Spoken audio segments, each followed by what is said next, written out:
Thank you very much for coming this afternoon to hear about keeping the record. I'd like to thank the Hong Kong Trade Development Council for the invitation to speak in their English and foreign reading series this year, and particularly to Kitty and Angel for all their efforts in promotion, their practical arrangements, advice, and courtesy. And thank you to all of you for coming. Before I start on my presentation, I'd like to acknowledge my husband, Dr. Werner Bickley, who has supported and helped me with all my work, and who has kindly recorded, as you've heard, for you to hear this afternoon, a few brief passages from my edition of Bishop Smith's writings, Journeys with a Mission. Werner's lived in several countries in Asia, firstly in India, where he traveled at the young age of 19.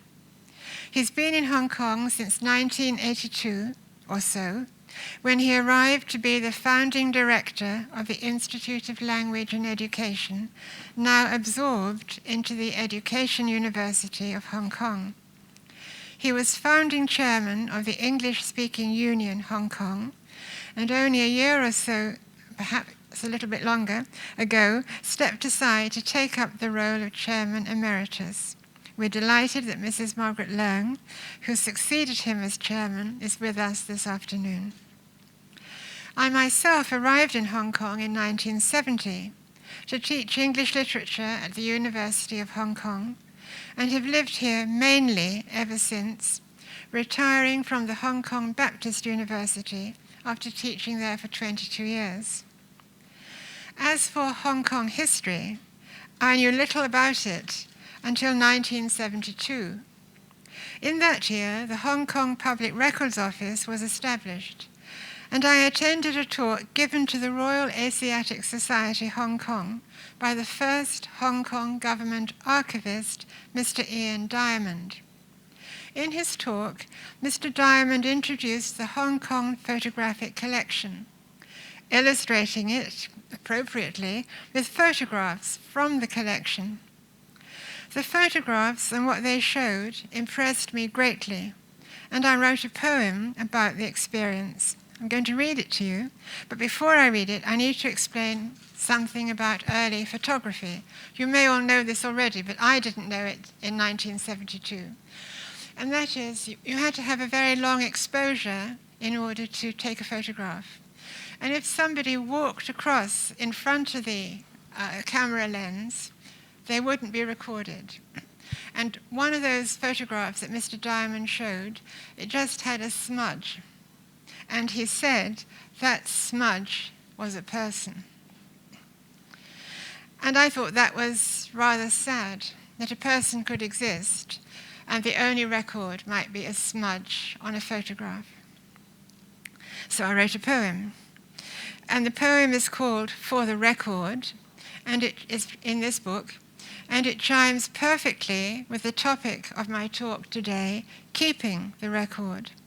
It's on page 11 of this book, Over the Years. So For the Record, and it explains itself on a showing of slides of images of old Hong Kong kept in the Hong Kong Public Records Office, then, 1972, newly established. You imagine us now looking at the photographs. We sit in a darkened room, gazing at the bright screen where images of old Hong Kong appear. An eerie silence drains the scenes. Few people, little life that moves. Only buildings, low, with colonnades, huge trees. The peak, now lush and verdant, bare like a moonscape. It is cozy in the room, manageable, known, getting the history books in order before new possessors come. People came and went about their business, crossing the lenses of old cameras, but they, intent on things that stayed more permanently, ignored them, made no record. Will the Chinese cameras, moving in terms of centuries, not hours, notice us at all? So this poem focuses on the question of how long a record will remain here in Hong Kong of people who've lived here but who are not Chinese. My poetry since 1972, however, has focused on the people I've seen or met, mainly urban encounters, events I've participated in or known about, not all in Hong Kong, but many do relate to Hong Kong.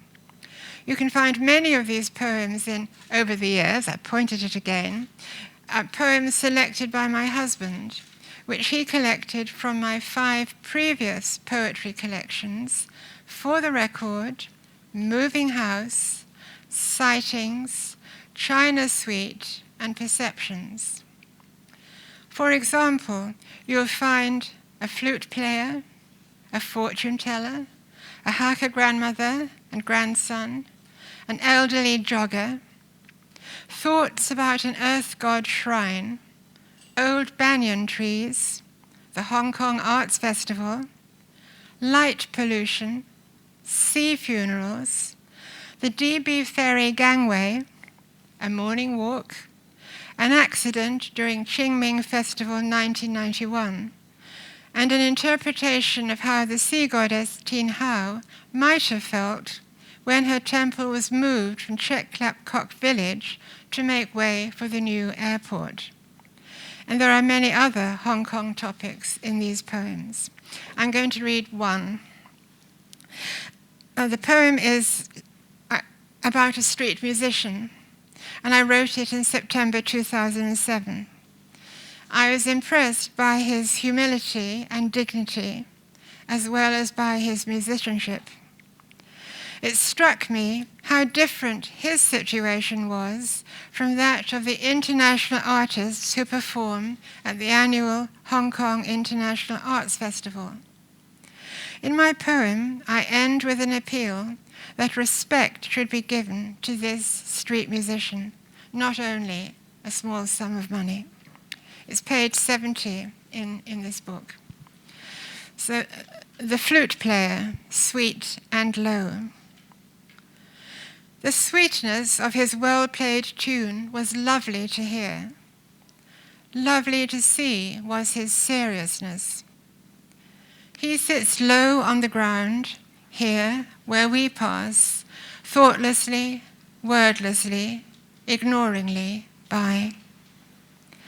But he has worked sometimes so hard, as hard for mastery, musical I mean, as those we applaud from green plush seats, comfortable, expensively bought, calling for encore after encore from the high stages where not only talent has put them. His person is unobtrusive. He holds out no hat or cup for alms. He offers none of us his story, set out in pleading words, begging our love. He gives us what he has, without our asking for it. Thank him for his gift. But when you put a coin carefully down to nestle where his flute sleeps at night, thank him with a smile and some respectful words of praise.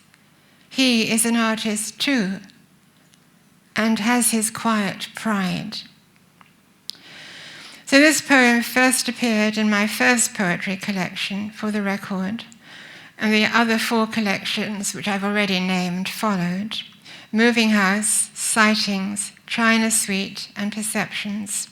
Some of the poems from each of these can be found in Over the Years, and there are copies outside for sale today, and I hope you may like to get some copies. Apart from my poetry, in my profession as an academic, very much more of my writing time has been spent in researching, considering, analyzing, and evaluating the lives of others known through the written record, or in editing their writings, mainly people who lived here in Hong Kong in the 19th century.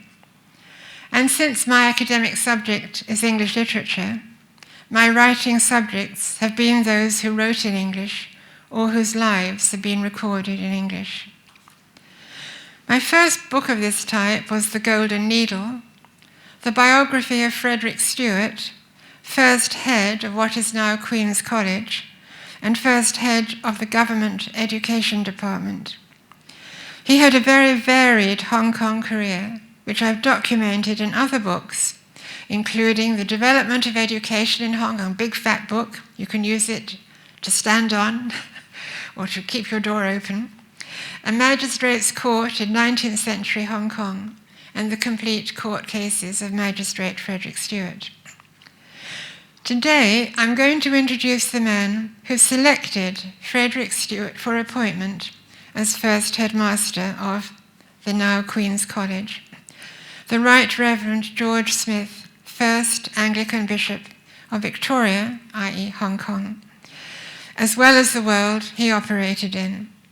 In doing so, I'll draw on the first modern, uncensored edition of some of his travel writings, that's this, which I researched, edited, and published not so long ago.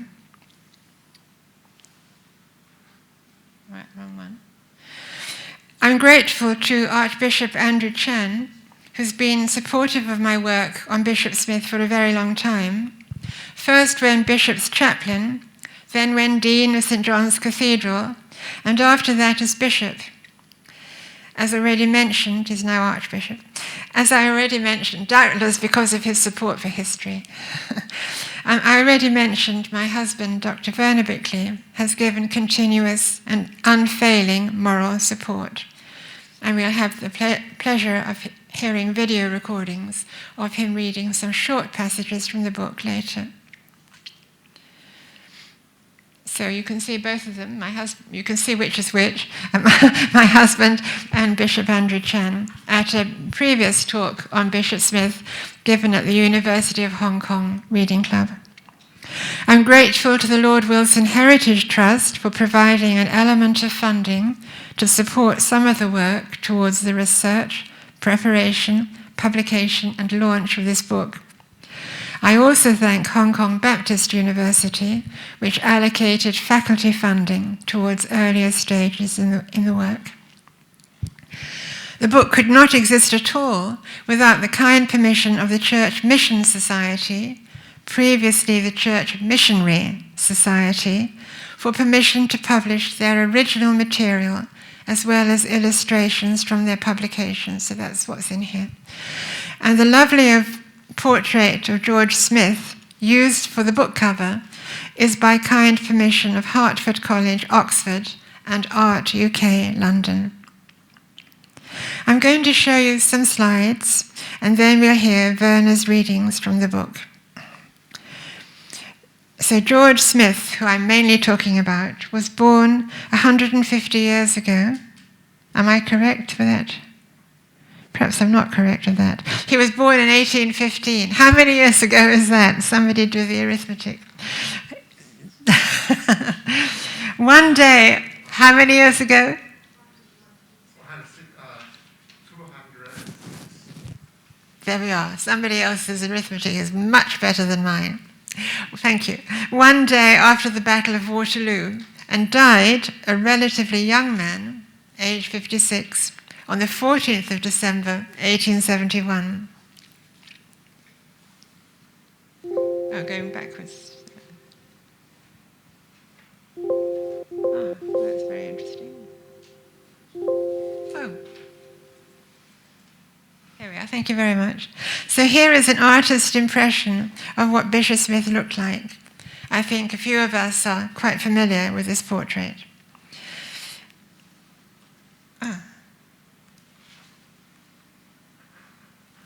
If you see at the bottom, there's a coat of arms. It's the same portrait with a coat of arms.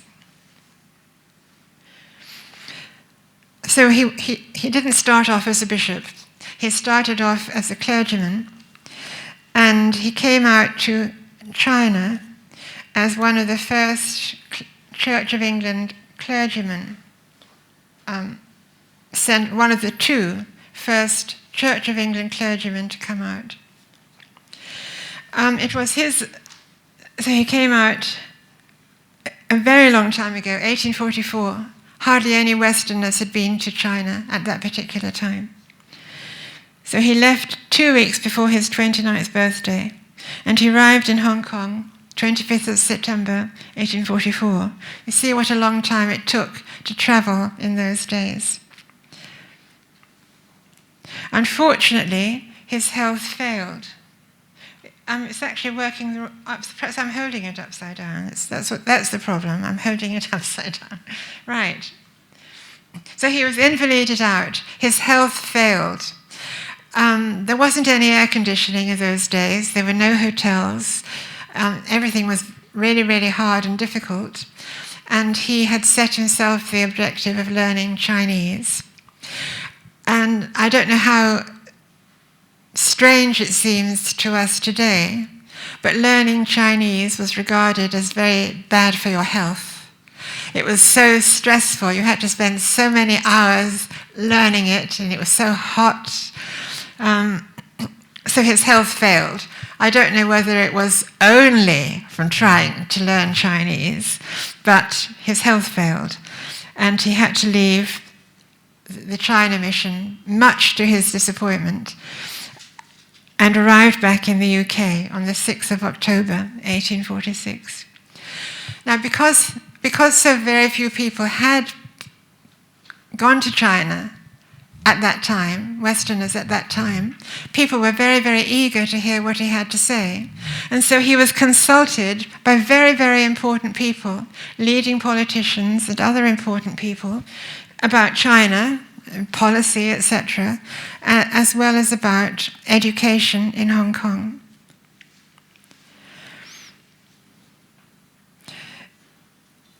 In the comments that he made, he was a strong advocate for the respectful treatment of the Chinese population, and he also brought to attention certain deficiencies with reference to the spiritual provision for the British, so equally supportive of needs among the Chinese population and also among the British. He was consecrated as bishop. I haven't got onto that yet. Now I've got it the right way up. He was consecrated as bishop in Canterbury Cathedral and came out very shortly after that, arriving as bishop 9th of March 1850. He was the first warden, so that there were joint appointments. The bishop and the warden of St. Paul's Missionary College were occupied by the same person. If you were the bishop, you were also warden of St. Paul's Missionary College. He supervised the reconstruction of the colonial chaplain's school building to house St. Paul's Missionary College, completed by November 1851. And here we see the present version of St. Paul's Missionary College, now Bishop's House. And over the door, the red with gold lettering, we see the date. That's another, in the year of our Lord, 1851. On the outside wall, I'm going to refer to you again for the translation. I think it's the first two commandments, right? Yeah? Can you read? Yeah, the first two commandments. This is the lot on which the St. Paul's Missionary College was built, and we see that stone inside the gate leading to the building. So in time, that became St. Paul's, is it St. Paul's school or college or boys' school? I'm never quite sure, perhaps it's college. So you see it with the coat of arms, seen from the University of Hong Kong, some students, again, founded 1851. So that school regards itself as the historical descendant of St. Paul's Missionary College, founded by Bishop Smith, who we're thinking about this afternoon. And then that's its 165th anniversary, dating from, their arithmetic is better than mine, dating from 1851. Okay. He consecrated St. John's as a cathedral, 19th September 1852. Now, here's a detail from a painting by Baptista. Can you see the cathedral? The cathedral is, can I actually? Probably not. Yes, there we are. Where's my pointer? Anyway, you can see can you see the cathedral, bottom right, with the tower? Now, if you move round, it's really very, very difficult to see. You can work out which the St. Paul's Missionary College is because of the round tower. So it's about, on the left-hand side, about 2/3 of the way up, about 1/4 of the way in. If you can't see it, don't worry, because it's really, really very difficult to see. But the point is, it is there. And these two buildings and institutions were regarded as extremely important at that particular time. So some years later, the cathedral looked like this. He had the responsibility to provide spiritual support to prisoners in Victoria Prison. This is what the chapel looked like. I don't know whether it looked like that when Bishop Smith was here, but I took the photograph when the prison was open to everybody who wanted to go in to see it, not as a prisoner. So it was a very simple, small room. He was chairman of the Board of Education. He selected Frederick Stewart for joint appointments as first headmaster of the Central School, now Queen's College, and inspector of schools. So the point is, Hong Kong was very, very small at that time. If you were a government official, you had to be willing to do lots of jobs, and jobs you'd never thought of doing before, probably. These are two early books. I mentioned The Development of Education in Hong Kong, the big heavy book that you can use for many purposes, and The Golden Needle, which is about Frederick Stewart and the Central School, now Queen's College. So I'm basically giving you the importance of these people, what they contributed towards the Hong Kong world that we live in today. So George Smith's wife Lydia founded what's now known as the Diocesan Girls' School. And here's a picture of this in this new building. He was chairman of the trustees of St. John's Cathedral, corresponding secretary of the British and Foreign Bible Society. And he had huge financial responsibilities. So there wasn't a banking system then. So when missionaries came out, basically they applied to him for money. He had to do all the bookkeeping and help them with their finances and booking passages, etc. And one of the other things he had was he had to administer money donated by Jane Cook of Cheltenham for foreign missionary work. And here is Miss Jane Cook of Cheltenham's memorial in a church in Cheltenham. So she gave a huge amount of money for Christian work, including for the conversion of the Jews. She was, at that time there was quite a lot of hostility about missionary work. It's a little bit like attitudes towards the COVID vaccine today. So people are saying you shouldn't use the vaccine just in your own country. You should give the vaccine to people in poor countries. And some people think this is good, and some people think this is bad. And it was similar about funds donated for missionary work in the 19th century. That some people said, why give the money for missionary work? There's lots of people in your own country who need missionary activity. And so Miss Jane Cook of Cheltenham was to some extent criticized for giving so very much money for Christian missionary work and also for converting Jews to Christianity. But her money was very useful for Bishop Smith. He was also very, very busy as an author. I'm just going to show you the titles. If you're a very quick reader, you'll get the picture. This was while he was in China. This was before he left. You notice it's called the Colonial Church at that date, not the cathedral. He was trying to raise money for Christian missions to China, but throughout his writings he says this was a very unpopular topic, that not very much money was given by the congregation of St. John's Cathedral. It was not popular. And this is the really important book that he published when he returned to the UK. And I would guess that this was the reason why he was awarded a DD, Doctor of Divinity. There isn't any record that I have found showing the citation for the award of that honorary degree, but I guess that could have been contributory.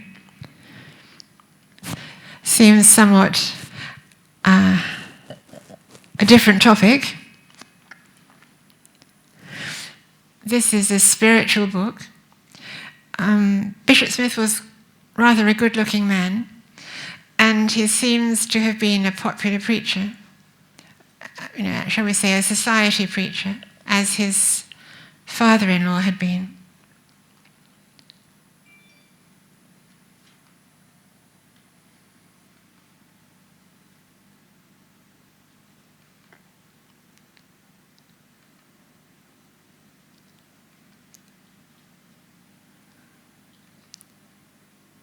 So you see the very much focus on China. And then we come to Japan. Also a very interesting work. Now I'm showing you some interesting images.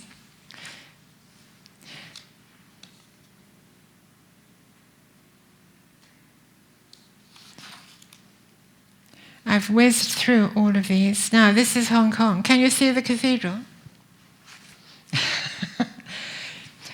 It's just very much smaller than you would expect it to be. Since I can't use this pointer, since I'm hopeless at using the pointer. No. Well, you see this really high tower. You see the high mountain. And then you come a little bit in, and you see just a tower and a box. Somebody going to do it for me? Is somebody going? Okay. Let me try again. Perhaps I should just, there we are. That's the cathedral. All right? That's the cathedral there.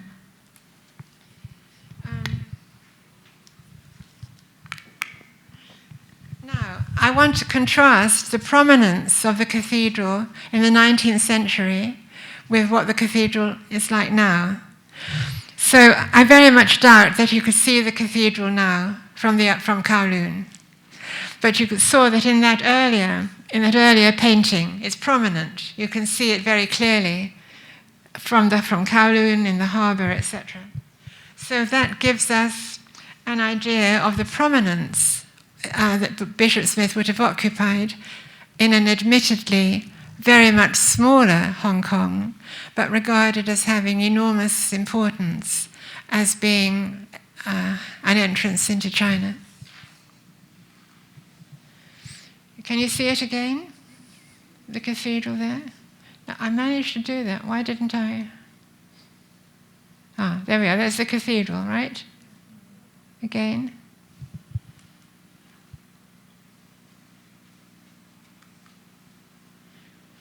Now, what are we looking at here?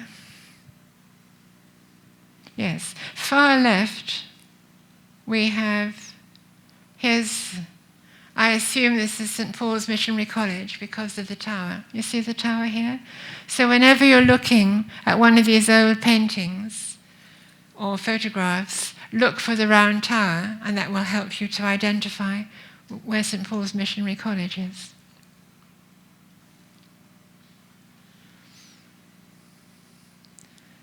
Can you see it? Now you're becoming very experienced at identifying the cathedral now. But here is a close-up. I guess that's there, right? Am I right? No, is it here? Is it here? Where is the college? Well, this is proving to you how difficult it is to find things. Detail of the former image showing the cathedral and St. Paul's Missionary College more clearly. Okay, I think this must be the cathedral. And it may be here. But it should be higher, shouldn't it? At any rate, it's still making the point that Hong Kong was small, and these buildings and institutions were prominent and regarded as important. This is what St. Paul's Missionary College looked like later. You see the tower? And this is what it looks like more or less today. You can see it's noticeably the same building. Now we come on to the man himself. I think this is a very nice portrait of Bishop Smith. Can you see that he's painted by a window, and through the window there's a pagoda. It doesn't mean that he was actually painted by a window with a pagoda outside it, but the pagoda was painted to indicate his relationship with China. You see he's holding a book, detail showing his hands, and the book with Chinese characters.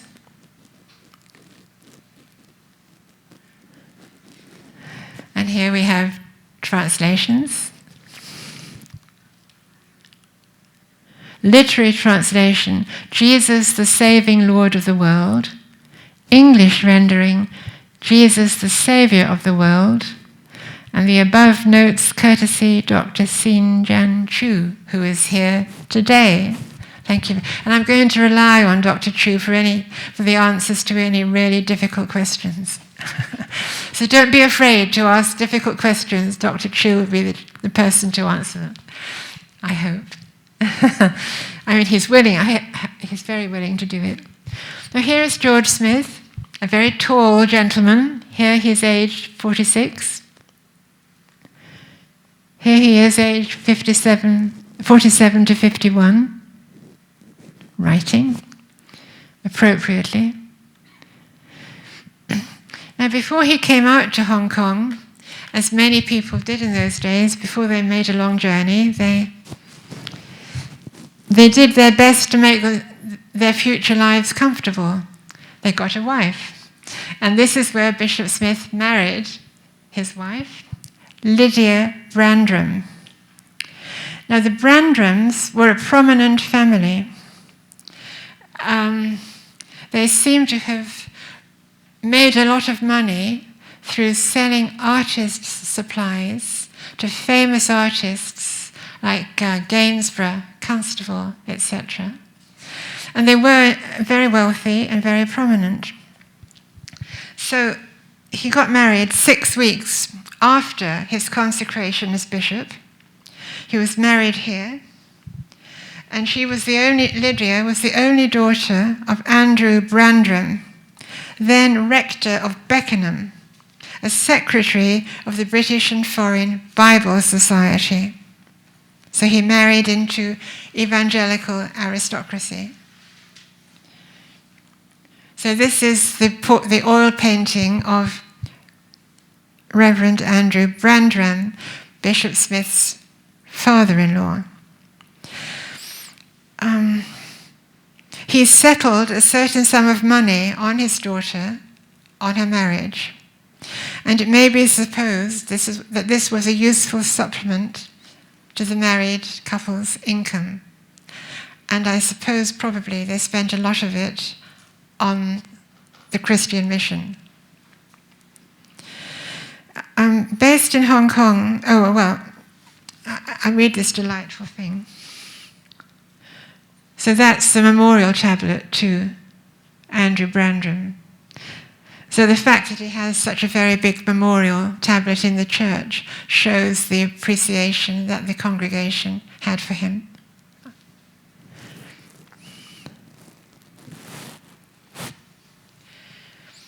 So the Smiths left England about 4 months after the marriage. They embarked on the 6th of November 1849 and arrived. I wonder if you can guess how long the journey took this time. They arrived in Hong Kong on Good Friday, 29th of March 1850. And Hong Kong residents described their 5-month journey as a very quick passage. A contemporary observer describes the bishop as a tall, thin, pale-looking man, and Mrs. Smith as such a lady and most amiable. The diary writer was charmed by her company and wrote breathlessly, "Mrs. Smith, wife of the Lord Bishop of Victoria, saw her, delightful chat, a perfect lady. What a treat to converse with such people in a place like Hong Kong." Remember, Hong Kong society was very undeveloped at that time, a very, very small population of any background. So based in Hong Kong from 1850, Bishop Smith did a great deal of travelling, including to the Chinese mainland, India, Ceylon, Sri Lanka today, the Luchu Islands, subject of controversy today, Java, Australia, Japan, and San Francisco. The travel journals contained in this book are his original but censored record of some of these journeys. I'm going to show you some images showing how 3 publications of the Church Missionary Society, the Gleaner, the Church Missionary Intelligencer, and also the Church Missionary Paper, pictured some of these places and some of the modes of transport Bishop Smith used. So this is a map of China, 1856, showing Church Missionary Society mission stations at Shanghai, Ningpo, Fuzhou.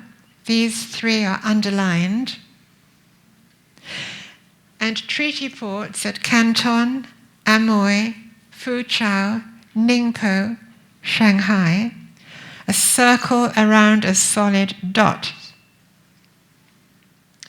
I'm not going to point them out because doubtless I won't do it successfully, but anybody who wants to take a look later, they're very free to do so. Now, some of the really interesting illustrations. The Ningpo tea shop and the missionary.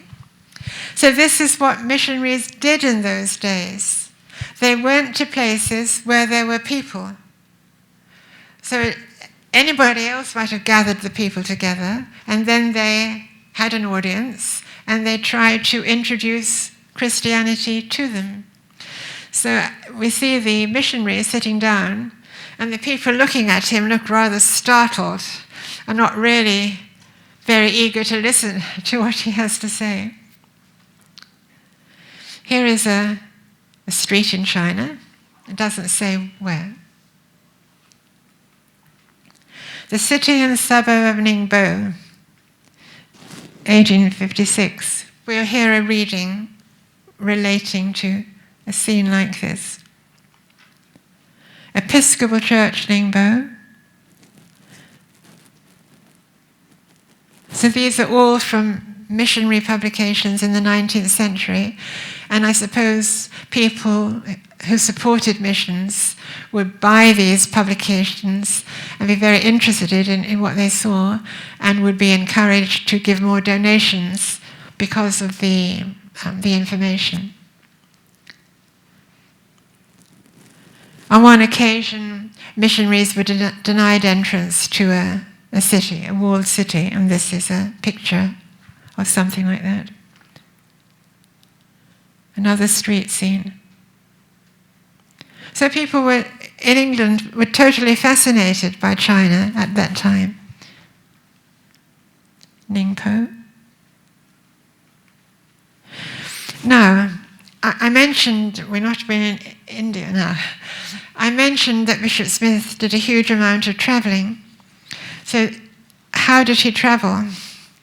And was travelling easy in those days? Answer, travelling was not easy in those days. So the two slides show the dangers and discomforts of travel at that time. This is Madras from the beach.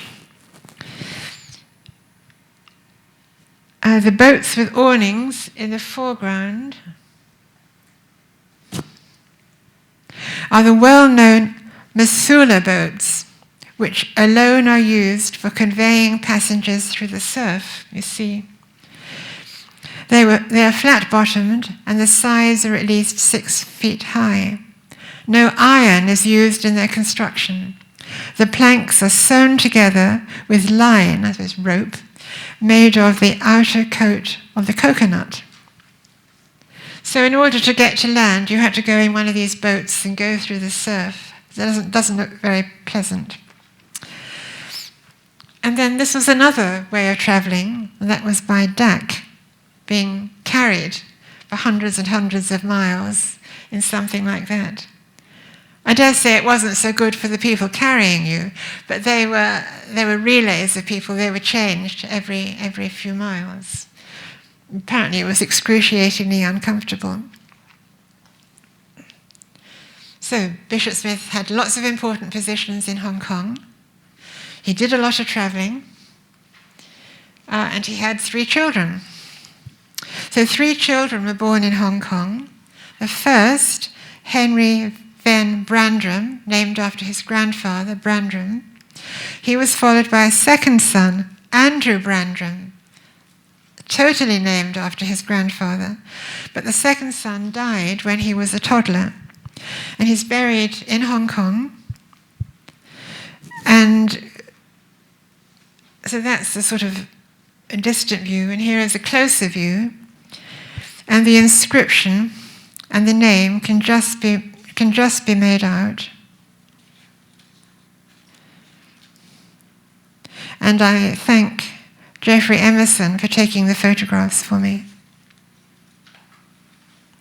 The last child was a girl, Alice Victoria Brandram, who seems to have continued to live with her mother during at least part of Lydia's long widowhood. I mentioned that Bishop Smith died relatively young, and Lydia lived to a great age, so she was a widow for a very long time. George Smith retired from his see in 1865. On his return to England from Hong Kong via Jerusalem, he became a vice president of the Church Missionary Society and attended their committee meetings, always advocating the mission to China. He visited Sweden, Norway, and Russia on behalf of the Bishop of London. He attended the Pan-Anglican Synod of 1867. Right. Now, here's another puzzle for you. Can you work out which is Bishop Smith? Remember, he's a tall man. Which is he? Okay, can you... So counting from the left, 1, 2, 3, 4, 5, 6, 7, 8, 9. Right. Thank you so much. Right, there he is. The tall, pale, thin Bishop Smith.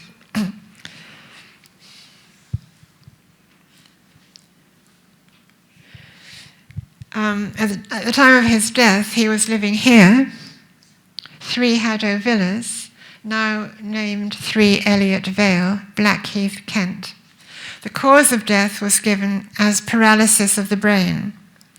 The Guardian described him as worn out prematurely by the effect of climate and the hardships incidental to early settlers in the East. He was buried at Ladywell, Lewisham Cemetery near London. His wife Lydia survived her husband by 32.5 years, dying in 1904, aged 85, and is buried with him. On the bishop's side of the stone, the words say, "Resting in Jesus." On Lydia's side we read, "The peace of God which passeth all understanding." Their joint tombstone shows the bishop's mitre. A memorial stained glass window, now gone, was erected in Hong Kong's St. John's Cathedral, subscribed for by former pupils of St. Paul's Missionary College, many of them by then influential and esteemed. I mention simply Ng Choi, also known as Wu Tin Fang. He was a barrister, first Chinese barrister. So, if we come to the book, if I get this the right way up again. That's his handwriting. That's Bishop Smith's handwriting. That's not his worst handwriting. That's probably his almost best handwriting.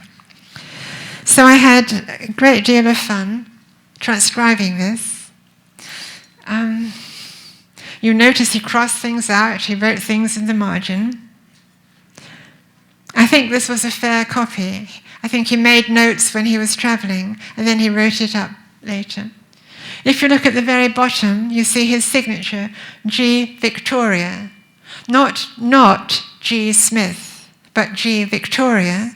Victoria being his bishopric, the name of his bishopric. He was Bishop of Victoria, so George Victoria. And I suspect that a reason why not many people before me have spent much time on this gentleman is because they didn't realize that G. Victoria was G. Smith. They didn't know who G. Victoria was. So here's the book and that rather handsome portrait.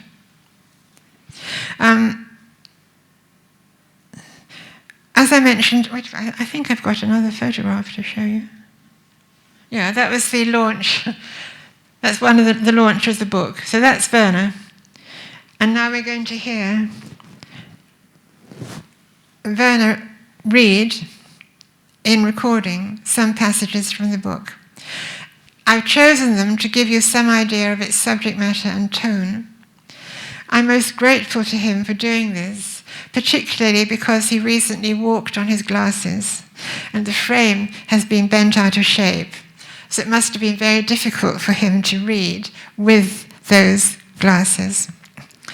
We need to remember that this was the period of the so-called Opium Wars between China and some Western countries, not only one Western country, some Western countries, and also of the Taiping Rebellion and other internal disturbances in China. In September 1853, Bishop Smith and his family were in Shanghai during a period of local disturbance. Those of you who've got the book may like to follow as Werner reads. The Mrs. Hobson mentioned was the wife of the colonial chaplain. The Reverend Mr. Milne, also mentioned, belonged to the London Missionary Society. So Werner's going to read pages 203 to 204.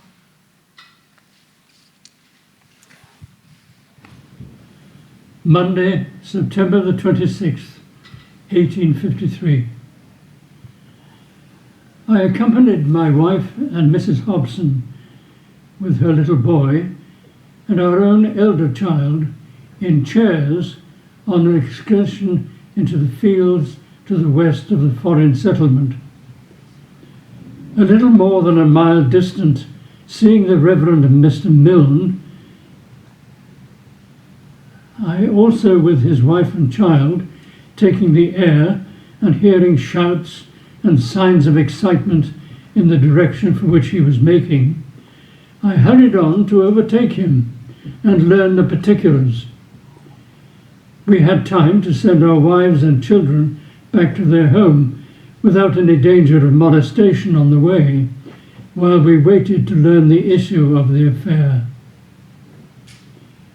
On the preceding night, the villagers of a little place before us on the bank of the river and on the other side of what is commonly called the Su Chao Bridge, fearing the displeasure of the imperialists, burnt down the houses of 2 or 3 villagers who had joined the rebels in the city.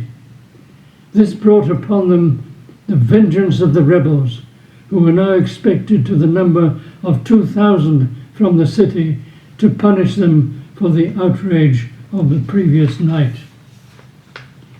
700 villagers were drawn up and lined the bank on the further side of the bridge, beating gongs, brandishing spears, and raising shouts of defiance. We expected to see the rebels advance over the fields before us, when suddenly we found them defiling from a path in our rear. The rebels rushed forward, yelling and shouting. Between the two hostile parties, we had to turn back and to press on a narrow causeway scarcely a yard wide, above 2,000 rebels brandishing their naked swords and spears, with feelings the reverse of pleasant at the thought that any one of these ruffians who might be excited by draughts of samchu or the fumes of opium might with impunity bury his weapon in our bosoms. My companion deemed it useless to address any words of a pacific nature to men so excited by the recent murder of their messenger. They rushed onward, shouting, "Slaughter them! Kill them!" In December 1858, George Smith decided to take advantage of a very new treaty, which permitted more extensive travel within China than previously allowed, and travelled with his wife Lydia and little daughter Alice without any passport. He was too impatient, he was too eager. He wasn't going to wait for any passport. He makes favourable comments about the city of Shaoxing, which they passed through on the way to Hangzhou, pointing out its suitability for missionary endeavour and expressing an often repeated hope for additional manpower for the mission field. The Mr. Russell mentioned in the following passage is a missionary of the Church Missionary Society, and these are pages 297 to 298.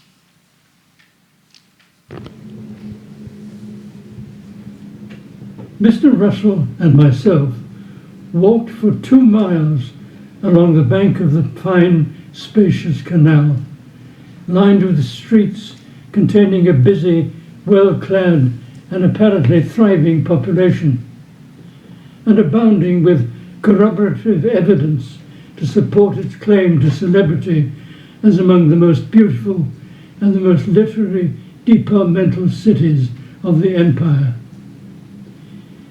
Here there is a vast population of friendly demeanour and high intellectual refinement accessible to the instruction of the foreign missionary. As we mingled with a group of well-dressed people on the parapet, listening to the words of my companion and readily volunteering information on the city and its inhabitants, I could not but feel the wish that our highly educated British youth at the great seats of academic learning could behold this noble sphere, for their dedication of the highest talents of ability, energy and zeal to the honourable endeavour of making known the Saviour's name among this highly interesting but pagan district. Shaoxing enjoys no mean celebrity for the intellectual character of its citizens and scholars. Having arrived at Hangzhou, the group became the objects of extreme interest. This is pages 301 to 302. As we sat in our sedan chairs, the rapidly increasing crowd pressed upon us to such a degree that we were nearly upset. And as we were on the brink of the canal, such a casualty would have precipitated us into the water. Mrs. Smith and our little girl were conveyed with me to a large open area between some temples to avoid the pressure of the multitude. Here we were soon surrounded by about 1,000 people anxious to gratify their curiosity. The chair bearers proposed to us that we should alight and retreat into a temple. But fearing lest they should in the meantime decamp with the chairs and expose us also to the more serious inconvenience of losing our supply of food for 24 hours, which we had providentially placed in a basket under one of the sedans, I resolutely declined. As the most hopeful resource in gaining the goodwill of the crowd and preserving their friendly humour, I held up our little daughter, 4 years old, to public gaze. The loud acclamations and applause which followed this act proved that such a little hostage for our pacific intentions was attended with no small advantage. Old mothers, young wives, and little children pressed around me to handle and caress the foreign child. We had in her a full security against any mischievous proceedings. Apart from descriptions of unusual events, such as Werner's just read, Journeys with the Mission has a great deal about individual missionaries, church services, missionary policy and strategies, Chinese inquirers and converts, and the bishop's insistence on the importance of a Chinese priesthood. Here is one example. The person referred to as Bao is described as the well-known and long-tried catechist. This is pages 288 to 289.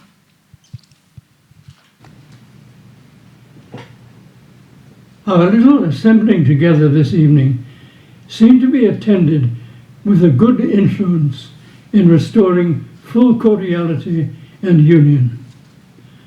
Bao, in his address, adverted to the fact that since my visit 8 months ago, there had been 12 new converts, including 2 adults and 2 children, in the Sanpo district.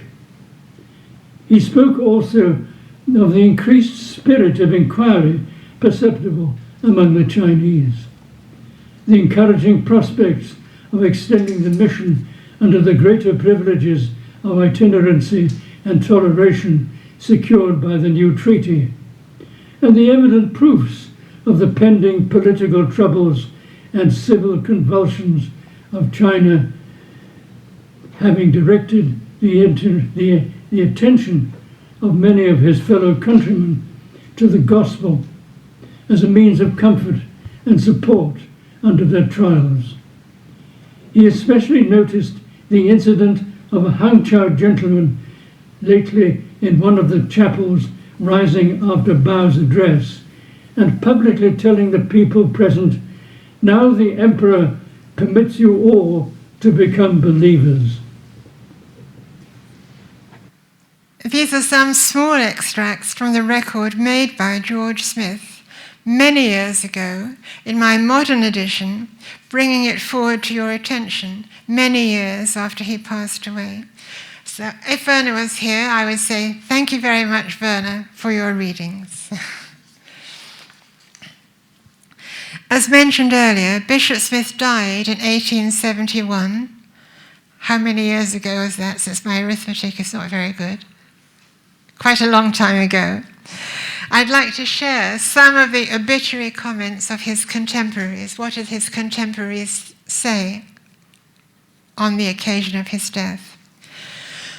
The Guardian, quoting the Standard, these are English newspapers, not the local Standard, describes Bishop Smith as labouring most energetically in whatever tended to spread true religion. The Times of London states that he was attached by sympathy to the moderate evangelical party of the church. In recording George Smith's death, the Church Missionary Society wrote, "For 16 years, Bishop Smith discharged the duties of the episcopate in the British colony of Hong Kong, among British chaplains in China, and in the missionary fields occupied by the Church Missionary Society in that vast country. As a preacher, he exercised a wide influence for good. As a bishop, he he cheered, assisted, and guided the labours of the chaplains and missionaries. And as principal of St. Paul's College, Hong Kong, he directed the education of many intelligent Chinese youths who now occupy influential positions in the native community, many of them professing Christianity. He resigned his bishopric only when his medical advisors thought his physical powers unable to withstand the effects of the climate. In the wider range of his influence throughout the Christian world as a bishop of the Church of Christ, he contended earnestly for the faith once delivered to the saints. I'd like to suggest that the time has come, however many years it is after his death, to give George Smith the respect of our renewed attention. I've made a start in this book. I hope you'll read the book to learn more about his personality, goals, and achievements. Finally, referring to the title of this talk, I'd like to make the point that all societies need a record of the past to inform their present and look forward to their future. I encourage you to take a look at what I've done in my books, my poetry, as well as my biographical writing, but also to play your own part in keeping the record. Thank you.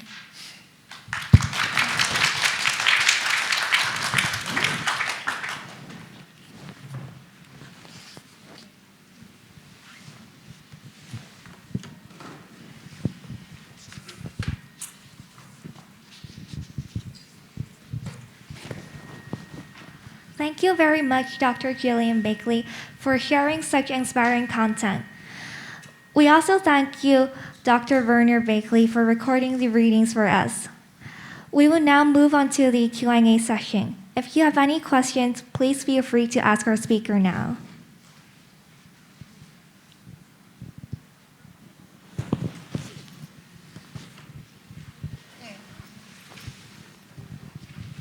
Hi, thank you very much. It's been really interesting, especially the history of Hong Kong and what this missionary has done. I just want to know whether, was it difficult to do the research? There is no archives law in Hong Kong, and were there church records? So what did you, look for to provide the background for your book? Thank you. Thank you very much indeed. I've been working on 19th century records in Hong Kong for a long time. It began with that earlier controversy about the standard of English in Hong Kong. Every now and then people say the standard of English in Hong Kong has declined, and it's the fault of the teachers. And as I was a teacher, I thought, is it my fault? So I thought I would try to find out. And I soon found that there was no relevant, valid, statistical, longitudinal evidence to tell me anything. So I thought, well, I'm not going to give up. I find out what people said. And so I went to the Public Records Office and I read through the Hong Kong government official education reports. And so that led me to the book, The Golden Needle, the biography of Frederick Stewart, founder of Hong Kong government education. And you have to interrogate everything. So he was appointed by George Smith.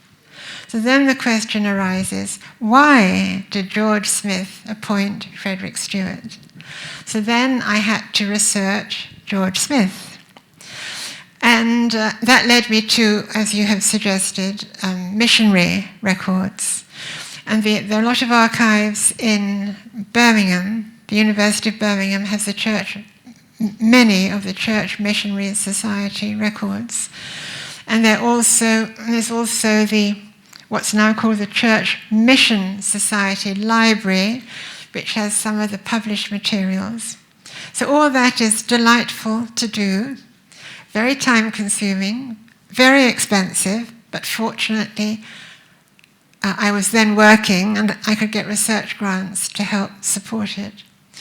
I also knew well Reverend Carl Smith, who also did a lot of work in missionary records, and he and I sometimes would be the only two people in the Hong Kong Public Records Office before it moved to the new building in Kwun Tong.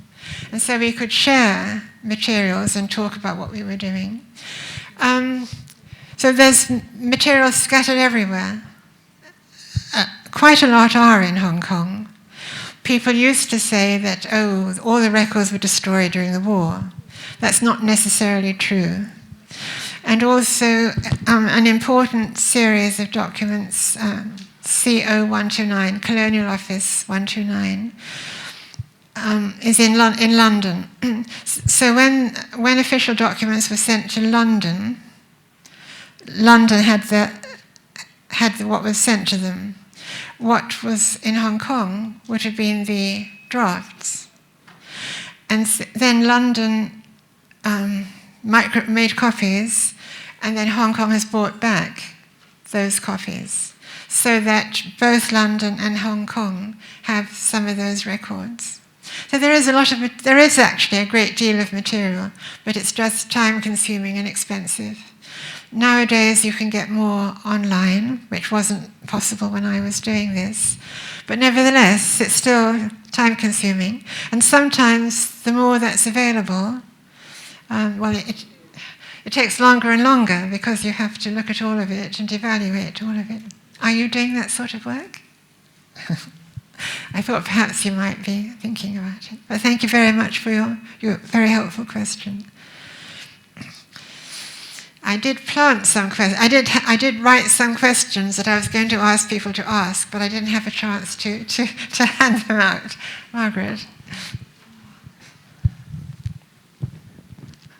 Mrs. Bickley, I would like to know, you mentioned two very good schools in in your book, in the history.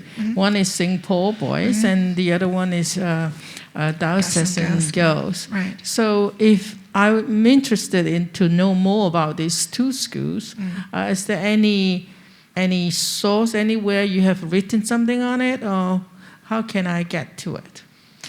Well, the St. Paul's College has got a history group, and they have something on their website. So I think each of those schools, every now and then, takes an interest in their history. When there's some anniversary coming up, they get the students to do some research and write. But the same thing is true. There's my answer to the former questioner. There's a lot of material there, but it needs gathering together and evaluating and writing up and transcribing, reading terrible handwriting, and also trying to understand what prejudices or hostilities or friendships the writers had, because you can't necessarily take what somebody says as true. You know, they may have been misinformed. Because in those days, you know how long it took for information to travel between Hong Kong and London? 40 days or so. So one way of 40 days, wait for the answer. So people often were misinformed and may have made comments that are not true.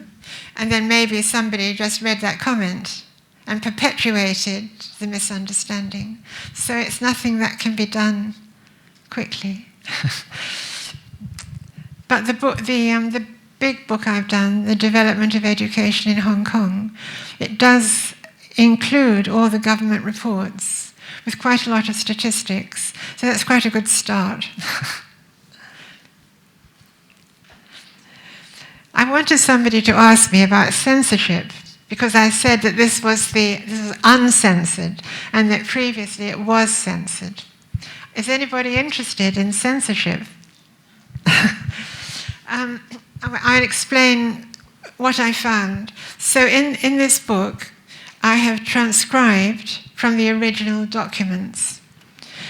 And I also had access to the published version, which was published by the Church Missionary Society. And there are very interesting differences. So the Church Missionary Society would omit some parts. And so what did they omit? They omitted parts talking about other missionary societies, because, of course, the purpose of their publications was to bond the Christian public of England to their missionary society, because they needed funds and moral support and influence in order to continue and expand their mission. So anything about any other missionary society, unless it was negative, would not be included. That was one thing.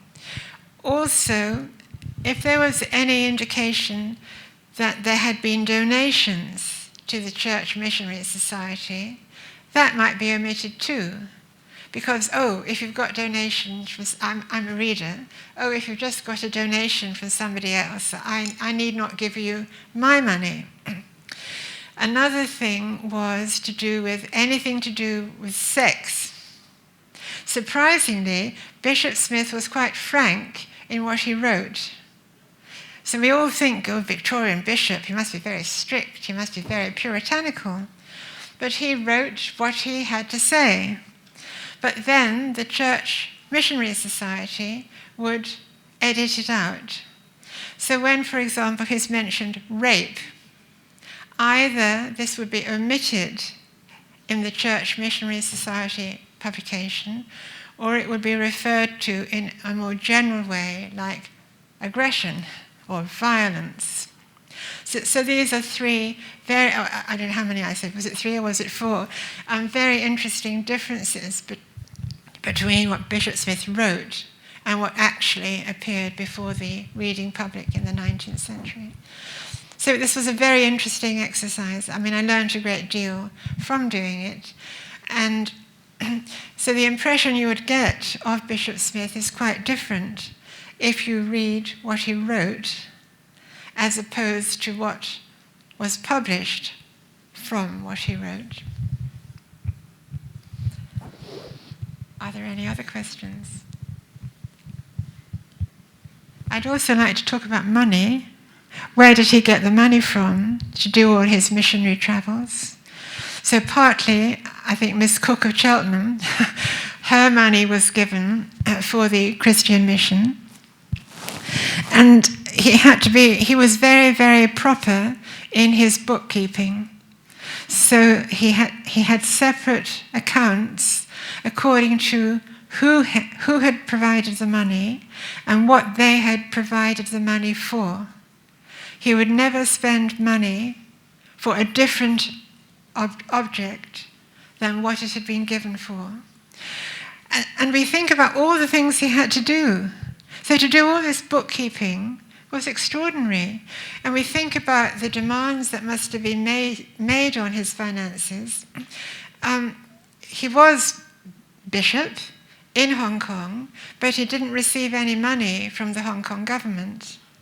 But a lot of what he did in Hong Kong was social work, shall we say. And this point was made at the time when he retired, because he did apply for a pension from the Hong Kong government. And part of his argument was, I never received a salary from the Hong Kong government.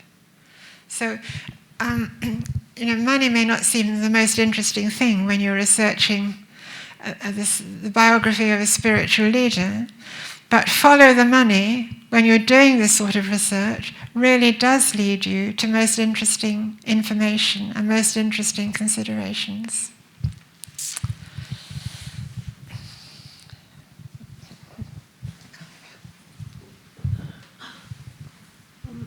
Thanks, Dr. Bickley. I wanted to ask you about the role that subjectivity plays in record keeping. I mean, how do you pick and choose what to record? Because you mentioned there was a lot of source material that you were working with. So how do you pick and choose, and what role does your subjectivity play in that? That's a very good question. I try very hard just to present what the person wrote. So I suppose my subjectivity comes into my choice of who to work on. But once I've done that, I'm simply trying to get all the material and to present it. In one of the books I've done, I provide two sets of footnotes. One is a footnote to the actual text written by the subject, and one is the footnotes to what I myself have said. So I do try to keep very, very distinct what the original writer said and what my narrative says. I don't really want to. I really don't want to distort the record. And so by putting out what the person wrote, I think I'm playing a part in doing that. I do actually have material for 2 other books about Bishop Smith. I've already done the transcriptions, but I just need to clear my desk in order to get round to it.